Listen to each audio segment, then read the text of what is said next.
Hi అందరికి మా హెల్సిన్బర్గ్ లో జరిగే శివరాత్రి సెలబ్రేషన్స్ ఎలా చేస్తారో ఏమి అనేసి ఈ రోజు మీరు చూడండి.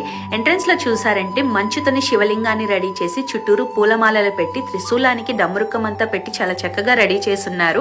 ఇప్పుడు నాతో పాటు మీరు కూడా లోపలికి వచ్చారంటే 12 జ్యోతిర్లింగాలకి అభిషేకం చేసేదానికి నీళ్లు పెట్టిన్నారు.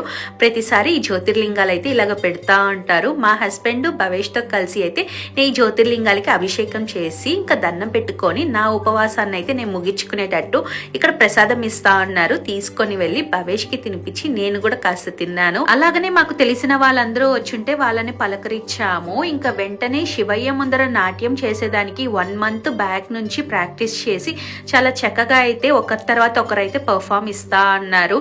ఈ భరతనాట్యం కాస్ట్యూమ్ జ్యువెలరీ అంతా కూడా వాళ్ళు ఇండియా నుంచి తెప్పించుకునేవే. సాంగ్స్ డాన్స్ చాలా బాగా అయితే చేశారు. చిన్నపిల్లల కాడ నుంచి పెద్దవాళ్ళ దాకా చాలా చక్కగా అయితే చేశారు ఈసారి. ఇంకా అందరి పర్ఫార్మెన్స్ అయిన తర్వాత మేము కొన్ని ఫొటోస్ వీడియోస్ తీసుకున్నాము. ఇంకా వెంటనే శివయ్యకి హారతి ఇచ్చి పూజ చేశారు. హారతి తీసుకొని మేము ఇంటికైతే వెళ్ళాము. ఇలాంటి వీడియోస్ కోసం things in Sweden Telugu channel ని సబ్స్క్రైబ్ చేసుకోండి. వీడియో నచ్చితే లైక్ చేయండి, షేర్ చేయండి, కమెంట్ చేయండి. Thanks for watching. బాయ్.